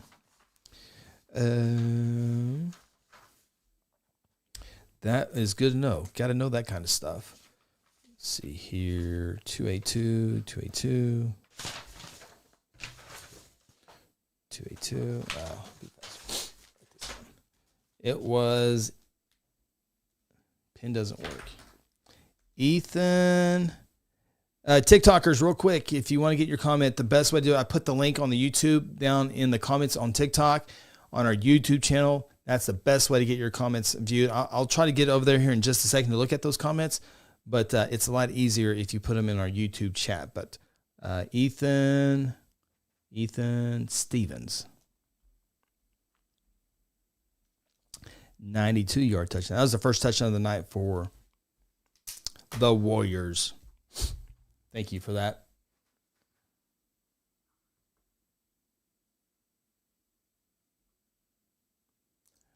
Moon, do you see a world where Carl Albert does not win state? If so, who do you think wins it at all besides Carl Albert? Yes, I can see it this year. Absolutely, I can see it. Especially, I don't think there's a huge difference between, and I think the district standings would back this up, and they beat each other as well. I don't think there's a huge difference between McGuinness, Newcastle, and Lott MacArthur, as I mentioned a little bit earlier. All three can run the football. Now, McGuinness and Newcastle are a little bit bigger on the lines than Lott MacArthur. MacArthur has a few more athletes. And it's not taking away the athletes at Newcastle and McGuinness. So I think it's all three of those teams are very, very similar to each other. Carl Albert's probably they can do it all. Easton Collier, his ability to throw the football is better than I anticipated. And I think that has allowed Carl Albert to throw the football a little bit more because Elijah Matthews is good enough to win a state championship by himself. But if Easton Collier can keep those defenses off balance, like he did the Guthrie defense, did a great job of throwing the football. Jackson Webster's a great wide receiver. The Carl Albert Titans has height at the receiver spot as well. Carl Albert stops the run really well, so that's going to be important for other teams to be able to throw the ball with a little bit of success. So I think Newcastle throws the ball well.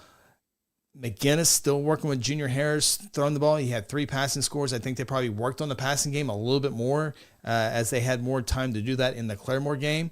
So obviously it's Carl Albert's to lose, but the ability for all those 3 teams to run the football will give them a chance against Carl Albert this year. So DJ, thanks. Appreciate you stopping by. All the great questions. Appreciate you helping us out on the show. Don't forget to tune in Wednesday. We got some stuff to show off on the show as well. We came back with a little swag. Okay, let's go to TikTok real quick. Now TikTok is where the young folks are over there. So got a lot of student athletes over there. So let's check out this here real quick. Let's start here at the top. Join. How about that Adair Holdenville game? Go Warriors. Talked about that, Jason, multiple times. So if you're able to hear that. Adair Holdenville. What do you think of the prior Newcastle game? Again, the big story that out of the prior Newcastle, Braden Ward suffering an ankle injury early in that ball game. And it was just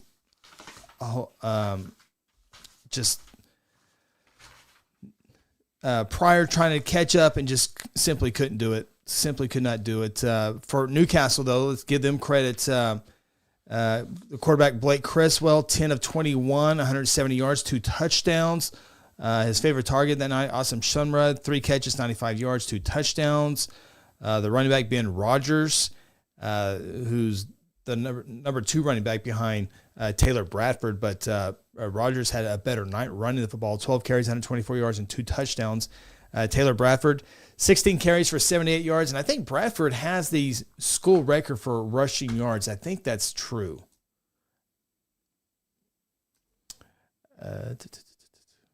Perkins is a good team, but them dogs are them dogs. He's talking about sulfur. Talking about livestock. Yes, they are. Jackson, thank you for coming to the prior game. Sorry for ruining the picks. Hard when Braden Ward gets hurt. Yeah, no, man, you didn't ruin our night. You didn't ruin our night, or you didn't ruin our picks. Injuries are part of it, man. I certainly wish I was looking forward to seeing Braden Ward throw the football and against that defense, but no, you didn't ruin anything. It's part of the game. It stinks, and I kind of talked about that prior, just how it all comes everything's going so great, and then it all comes crashing down. Ugh. Been there before. We're in the semifinals for Class A2. I think we're coming out with that on Tuesday. I think we'll have that on Tuesday. What's up? Watching on YouTube and TikTok. Awesome. Appreciate that. Moon, it's crazy how a 5A1's all in the 3 semis. Yeah, no, it's not too surprising. I finally got to see Newcastle for the first time in person, and I think they're even bigger than Bishop McGinnis. That number 71 for Newcastle makes everyone look small. 41, the halfback, is huge. There's a couple of other linemen that are simply huge for Newcastle. It sticks out how big they are. Shannon on Facebook. Let's see, Shannon. Sulphur over Holland, 77-28, 105 points. Can you confirm that the game broke the highest points scored for second round playoffs? Heritage Hall Blackwell, 2022, 104 points. I don't think Blackwell scored too many of those points in that ball game. 77-28. I don't know if that's a record or not. Let's see here. See if I can find that here real fast here. There was one game way back, I'm trying to remember back like in the 1920s, that someone scored 120 some odd points. And I can't remember who that was. It was like 120 something to 0. Stand by. So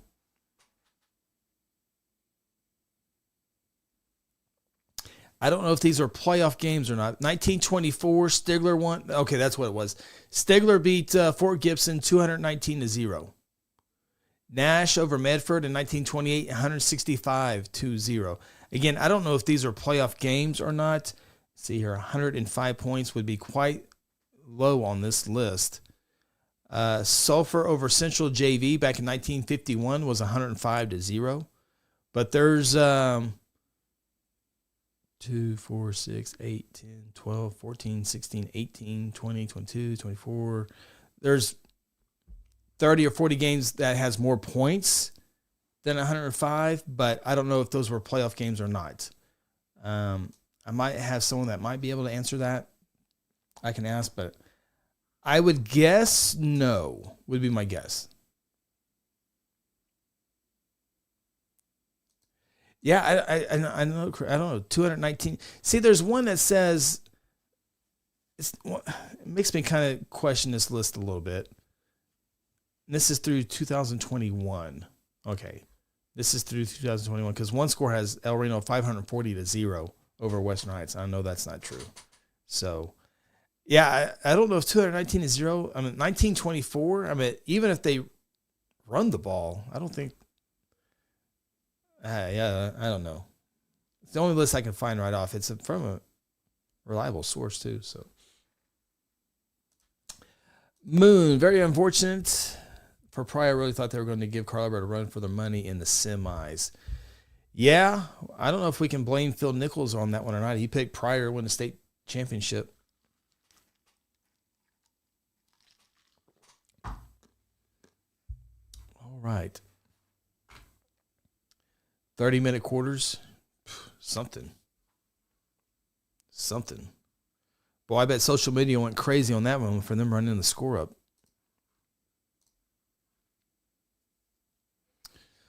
Okay, I think we're running on toward the end here. Poor Phil. Laugh out loud. He's used to it. John. No problem. He is used to it. We've gone over 5A pretty good tonight. Elgin, Perkins, Bacola, Lincoln Christian. Lincoln Christian has now won 40 straight games this year. 40 straight games, second longest streak in the state, obviously behind Carl Albert. Lincoln Christian has won 59 straight home games as well. Talking about Rejoice, talking about Tonkawa. Oh, Wynnewood, another team that goes down for the first time. Wynnewood was 11-0. They lose their game.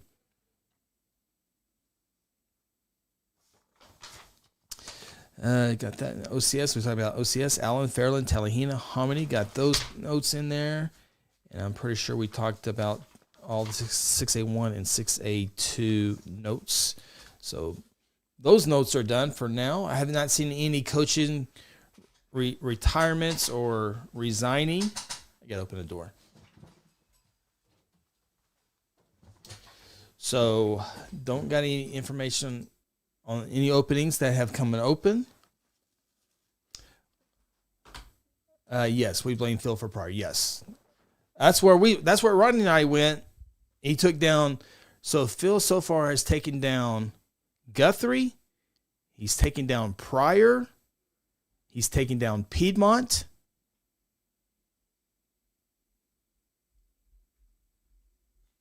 Those are the schools I know right off that Phil personally has taken down.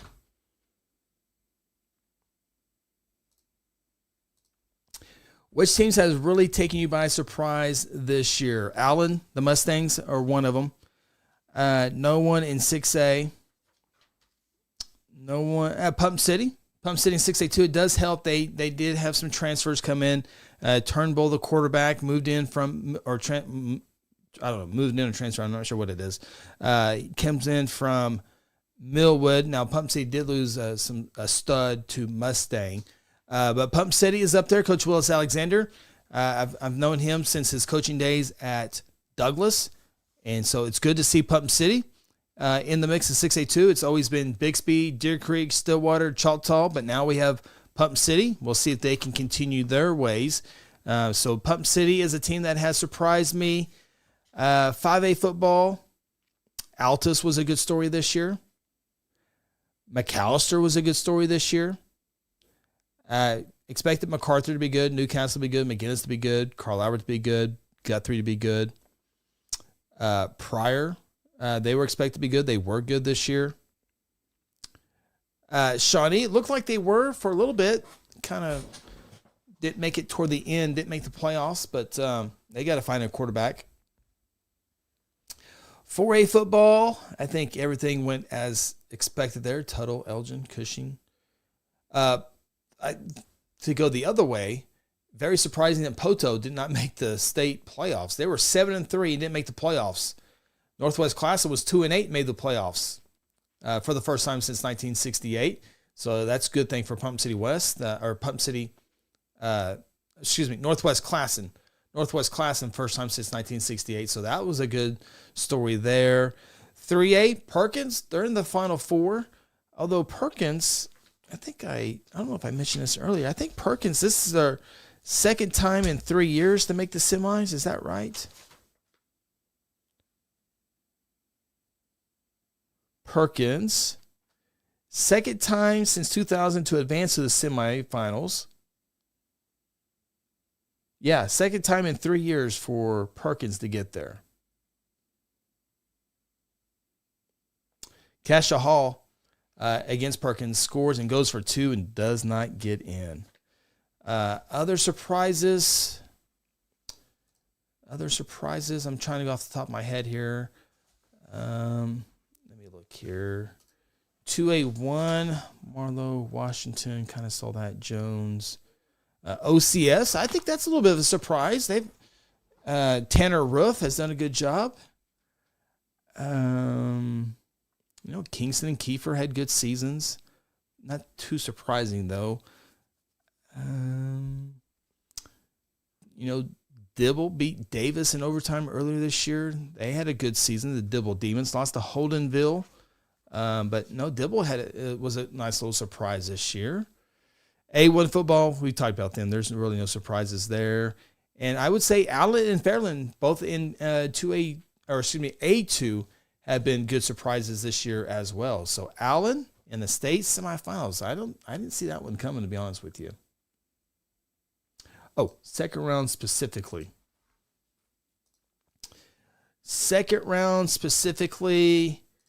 Let's see here. 6A1, no. 6A2, no. 5A, no. 4A, yes. Elgin and Tuttle, by the way they won. I knew they were going to win, but Elgin won by 32 and Tuttle won by 51. I would not have guessed that. In fact, I thought Elgin and Tuttle would be tested, and I was kind of rooting for them to be tested. I'm kind of looking for a good game for one of those schools to be back and forth, and they've yet to have a fourth quarter ball game all season long. Elgin, Lawton Mac, it might have been a little bit of a fourth quarter game, 42-21, but that was the first game of the year. But, man, so no surprises there. Perkins beating Cashel, that's not a surprise. And when I did my top 10 rankings earlier, I'll publish them tomorrow, but my rankings really haven't changed a whole lot. The biggest change was Bacola in my A1 rankings bumping up. That's the biggest bump I've had, but most of mine have been pretty steady, close in my picks. So, Stroud, Adair, Davis, Vian, nothing there. Bacola, Tonkwall, Pahuska, Rejoice, no, I don't. No really surprises in week 2 of the playoffs. Kind of a boring answer, but junk. How many teams are undefeated? Well, we know Bixby is the only undefeated team in 6A football, 6A1. There are no undefeated teams in 6A2. Carl Albert is undefeated in 5A, so that's 2. 4A, we have Elgin, we have Tuttle. There's 4 undefeated teams. Lincoln Christian is undefeated. Sulphur, they lost, right, didn't they? Sulphur. I got to confirm here. I don't want to miss it. Sulphur is undefeated, so there's 6. Sulphur is 6. Jones is 7. Marlowe got beat. Washington got beat. OCS got beat, so we're at 7. Stroud, they got beat earlier this year. Chandler beat them, yeah. Adair's undefeated. That's 8. Davis got beat by Dibble, so that's 8. Vian, I think they got beat early, right? Got beat earlier. Why can I not lose? Okay, let me double check, but I think they got beat earlier. It helps if you go to the right class. 9. Yeah, they lost earlier. Geez, was that 8 or 9? Deadgone it. Picola, no. Tonquan, no. Rejoice Christian is another undefeated team. So is that 10? 9 or 10? Fairland got beat. Tallahina's undefeated. That's 11. And I think Hominy got beat earlier, right? Hominy?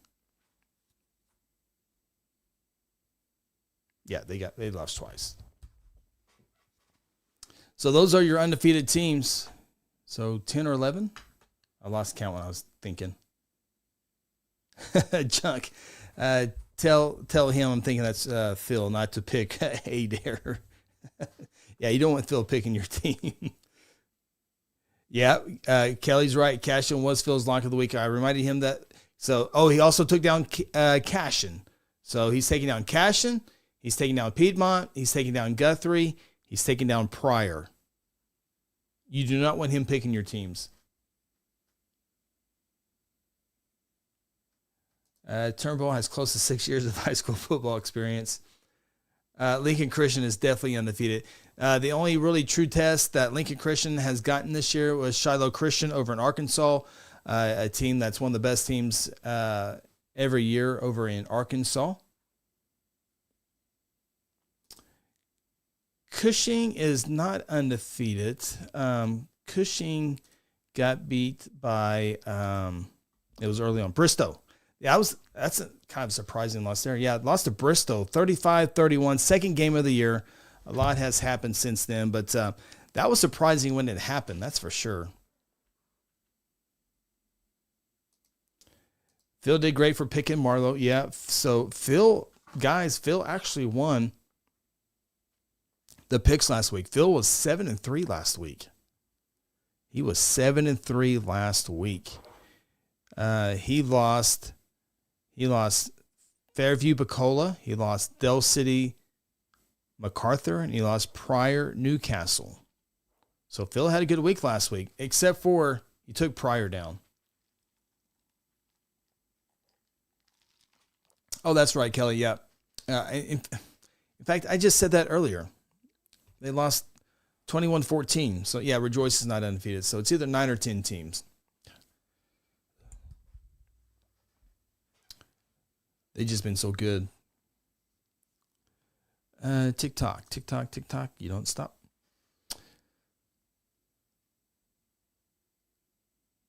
Miguel, I'm from Clinton. How do you think of our football team? Oh, Miguel. Got to find a new football coach. Coach Higbee got released of his coaching duties, so that's the first thing. Got to find a football coach. Started off in the non-district with those tough losses, 3 tough losses, but came back in the district play, and then the ineligible freshman kicker who played for 7 seconds cost the Clinton Red Tornadoes a home playoff game. Had to go to Tuttle. Clinton much rather play Tuttle in the state semifinals, but had to play Tuttle instead in the first round. So tough year for the Clinton Red Tornadoes. It started off rough. It ended rough, but there were some good moments in the middle that you'd be able to back off to take forward. Clinton just won state championship, 4 years ago in 2021. So find a new coach, and Clinton is a tradition-rich program. So Clinton usually has good teams year in and year out. So got to find a new coach, and I would certainly tell you that Clinton will get a lot of resumes in for that job. So that's one good thing. You always, when coaches leave, you're always wanting somebody awesome to replace them, but sometimes some schools don't get really good applicants. And if you don't get good applicants, you got to find an assistant coach that is unproven, but that route has worked as well. So Those are my thoughts on Clinton. Says the soccer team is good. I will tell you, I know absolutely zero about soccer. I know Norman North has a good soccer program, but I need to get better in my soccer, so it'll be tough. So, all right. Aiden, what do you think about Walika in Class B? Let's get that comment on there. Boom. I can tell you this. Where's my list? Every week, I don't know if you've been able to watch the show or not, which is Wednesday night, 6 o'clock on the High School Huddle. I can tell you Walika is one of our top 10 games of the week as they take on the Whippets of O'Keene. Walika and O'Keene, that is one of our top 10 games of the week. And I picked that game. There was a lot of games to choose from in Class B and C. We'll be picking every single large school game there is, and then we're picking four games in 8-man football, including that Walika O'Keene game, which is a B Division II game. But Walika perfect 12-0. And Walika has played good football for many, many years. I'm so old, I go back to the Bencoma brothers in the early 2000s and how dominant they were in Walika. Perfect 12-0. Coach Geringer has done a great job this year. Multiple shutouts, a lot of points. In fact, you look at their 2 playoff games, 114 points in the playoffs, and only allowed 14 points. So, but I think O'Keene will give them a very much better game than the Walika 2 previous opponents and Wacomas and Shattuck. So I think it'll be a much better ball game. O'Keene's only loss coming to Sealing in Class B by 30 or by 22 points that year. But O'Keene has done a great job. Coach Tanner Allen. They've done really well with their schedule. Again, Sealing is tough there. And Walika will be just as tough as well. I do like Walika getting the victory and headed to the state championship over O'Keene. So, Junk says, see you Wednesday. Absolutely, buddy. We'll talk to you Wednesday. Cole says, got Newcastle over Carl Albert. I will say this. Carl Albert will not win 700 games in a row. So, I think obviously got to favor Carl Albert, but it's got to end sometime. Newcastle's got the size to stop Matthews, but that has everybody has had some advantage against Carl Albert, and no one's been able to do it over the last several years. So it'll be interesting. Bradford's going to run all over Carl Albert. Okay, help me out here, Cole. I don't know if you're a parent or a student, a football player. I don't know, but Bradford. And I only got to watch the second half of that Newcastle game over in Pryor, but Bradford, help me out. Is Bradford the all-time? Oh boy, Phil's. Oh boy. More on that here in a second. Bradford, is he the all-time career rushing? Does he have the career rushing record at Newcastle? I talked to Josh Calloway and he wasn't sure, but I thought he was coming up on it. So. If I can know that by Wednesday, I would really, really appreciate that. That'd be awesome. Maybe Josh can get back with me on it too. But, my question for Cole. Bradford, 16 carries, 78 yards. He hasn't been held under 100 yards very much this year. Now, I know Ben Rogers got 124 rushing as well, but I was kind of surprised.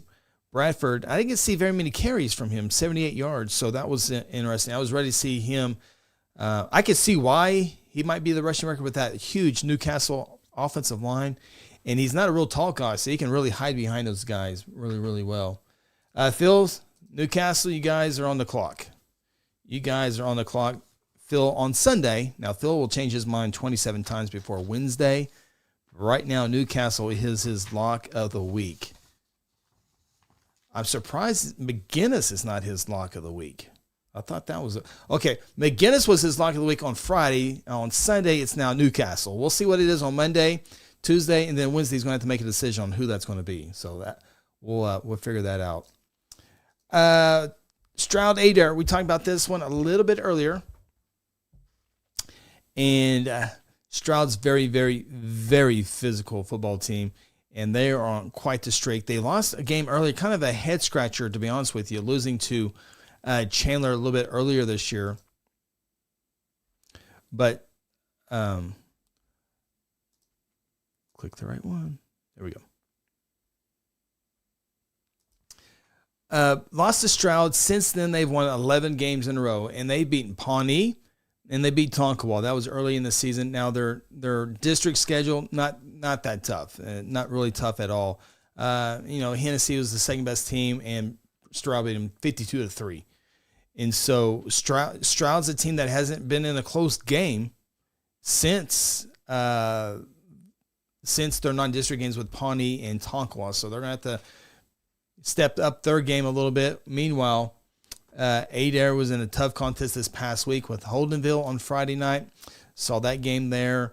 And Stroud is very, very physical.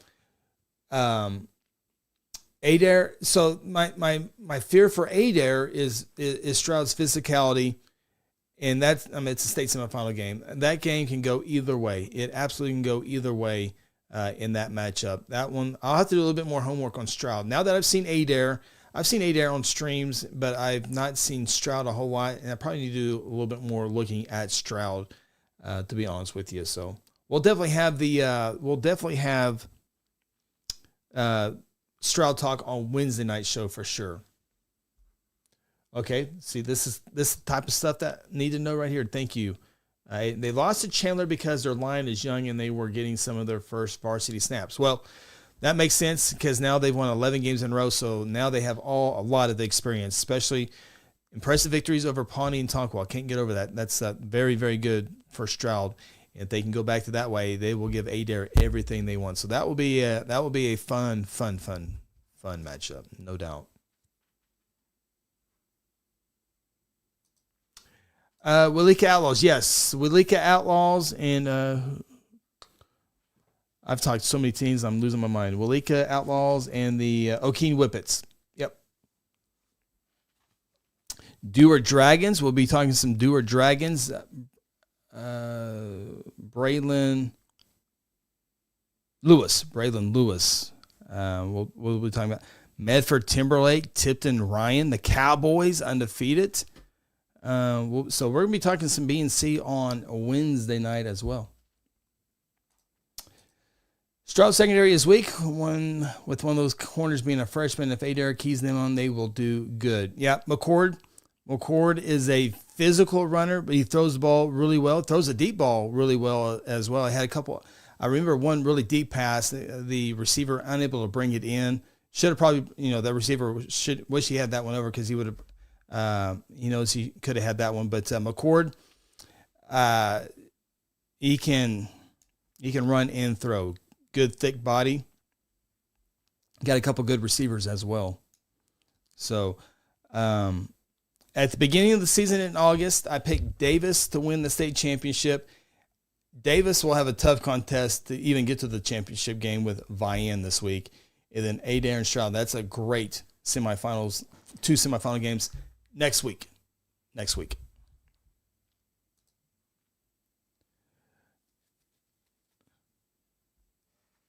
Do you follow up on wrestling too? Milton, yes, we will have a wrestling show this year on the High School Huddle, working on some details, but yes, I think we'll probably do some basketball as well, but I'm really excited for the wrestling show. I think that can be real popular. Yeah, we've done some things with wrestling in the past, and I think with some new ideas, it can really be a fun show this year with wrestling. So we'll definitely keep it going with basketball. But yeah, wrestling is going to be lots of fun. We got one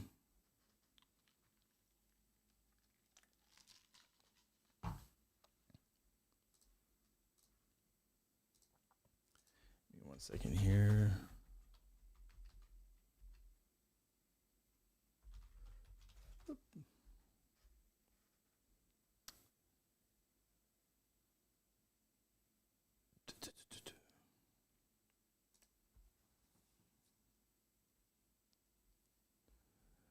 Okay, let's see here. What do you think about Brody Robinson? Brody Davenport? Is that right? Brody Davenport? I still remember Davenport. What was the barbecue place? Dan's Barbecue? Remember that caught on fire. That was a tough day.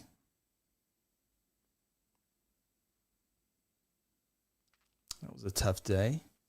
Okay, yeah, Davenport. To be honest with you, I've not seen a whole lot of Davenport football this year. So I've heard, I remember the name, but to be honest with you, I've not watched a whole lot of Davenport football this year. I can look them up real quick though. Davenport. Let's see what Davenport did this year. Oh, 4-6. All right, so 4-6, lost to Walika, lost to Alec. By the way, Alec hosting a state semifinal game. They're hosting state semifinals. That was, let's see here. Lost to Alec, lost to Cherokee, Wacomas, Cubdug, and Coyle. Coyle, they had a good year as well. They won a first-round playoff game, lost to Ceiling. But so Grant Powell and Davenport, 4-6 on the year, miss out on the playoffs. So hopefully they can find their way back. A very tough district year in and year out as well.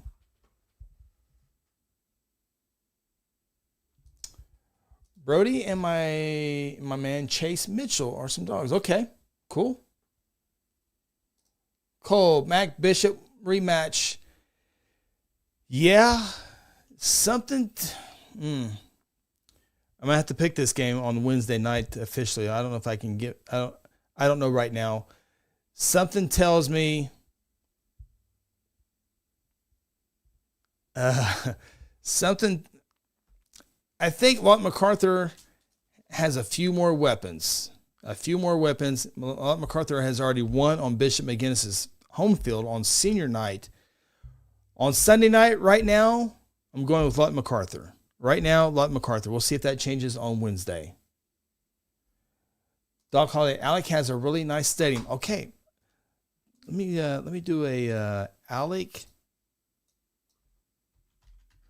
football stadium maps. Give me an aerial view. Alec. Why is it not giving me the football field?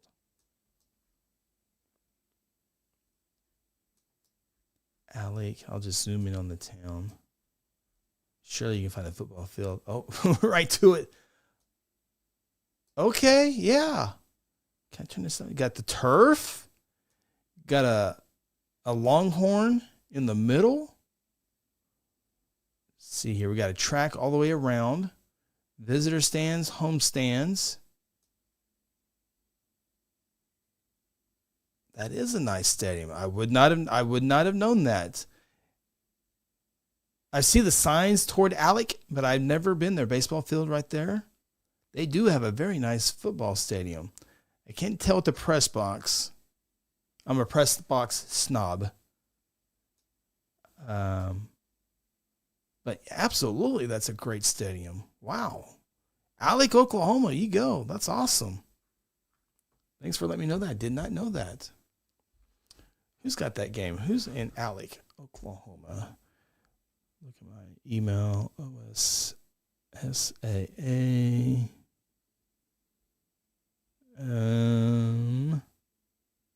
Playoff. That would have been. Here are the matchups. Alec, Oklahoma. Alec's hosting a double header. Class C at 1 o'clock, Ryan versus Timpton. Cowboys and Tigers. And then at 7 o'clock, B1 state semifinal, Hollis versus Dewar. That's awesome. Alec, Oklahoma hosting 2 state semifinal games. Good for them. Northwestern in Alva, they have a very nice facility too. Very nice facility. Done some games there.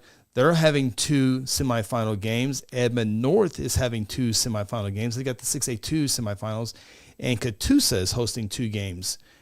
for Class 6A1. So learned about Alec Longhorns football stadium. Learned a bunch about it. Do you know where Stroud and Nader will take place? Not yet. Not yet. I think I was told that information could be out as early as Tuesday. I think they got a few more locations they got to secure up now that some teams have been now that were playing last week and now are eliminated. They can go and finalize the details with them. So I think they need a few more locations to secure before they release that. So right now the goal is Tuesday, but if they get in there and start talking on Monday and they're good to go, they could come as early as Monday. But I was told Tuesday.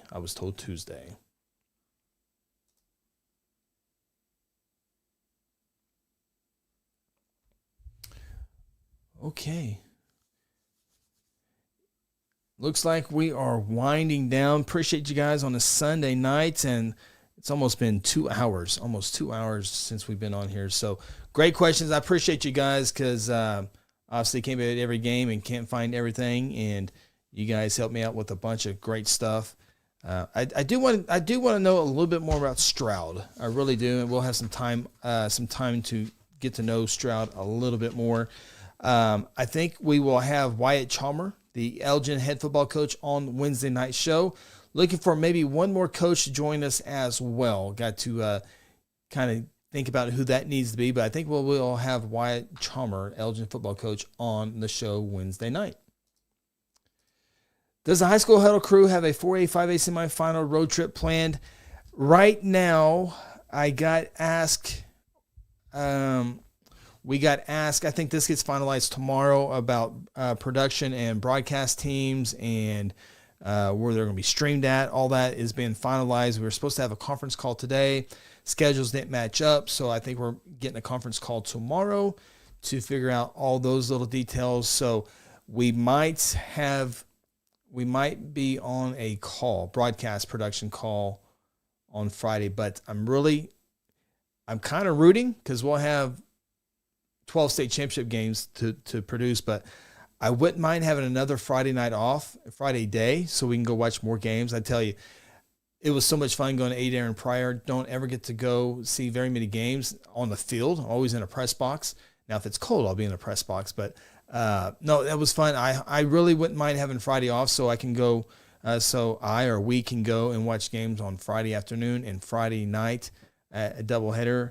Edmonds, 15 minutes for me. So there's some 6A2 games that we can check out over at Edmond North. Probably wouldn't be making a trip to Catoosa. We did that last year. Very familiar with the 6A1 teams. 4A, 3A, all the 2s and A's are off. So you got the 5A schools. I've seen all those in all season long as well. Carl Albert Newcastle would be interesting. Is that... that's a 7:00 game. Carl Albert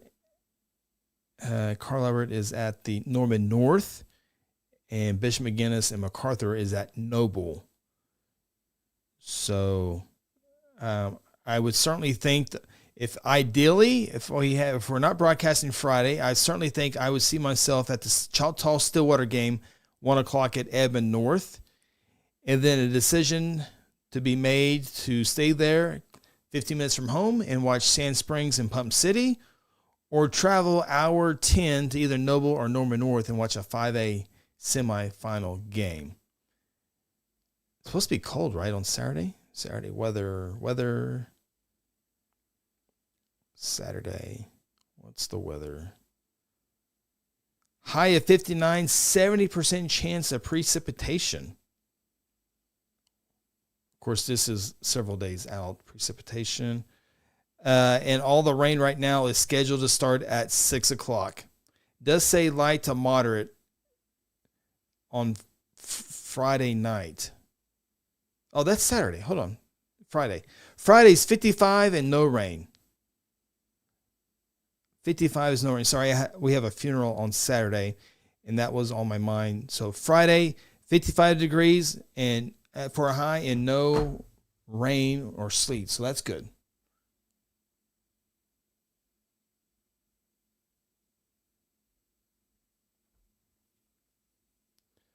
Cole, junior, senior, first freshman, sophomore. Who does a state title mean more to? Oh, definitely the junior seniors. Definitely means more to a junior senior year. Freshman or sophomore, it's nice to get them at that age, but junior senior means a whole lot more. I would certainly think to me, and you would. So yeah, we'll have Chalmer Friday. Did I say it backwards? I know. I literally have his contact. Sorry, I'm dyslexic sometimes. I'm an idiot. Yeah, new Chalmer. C-Dub. So, got to email him tomorrow. To get a time worked out for him. Great week because he's on a bye week. So, okay, I think that will do it. I appreciate everybody here tonight. We went about 2 hours, so I think we're a little bit quicker than we were last Sunday night. So, still working on some notes. Hopefully, we'll have those on Wednesday. Shared some of my notes tonight, but we'll have hopefully more on Wednesday. Phil and Ronnie join me, and don't forget to subscribe and like. It really helps us out. I think if we get to 500 subscriptions, it helps us do some other things as well. So we're getting close to that, and I wish we would have created this channel a few years ago. We would have been well over that, but nonetheless, we are trying to get goals one day at a time. So that will do it. And Wednesday night, 6 o'clock, High School Huddle, and on the High School Huddle YouTube page, also on Facebook. Appreciate everyone on TikTok, Facebook, and YouTube. Have a great weekend. Have a great week of work. And let's talk more football on Wednesday night. So long, guys.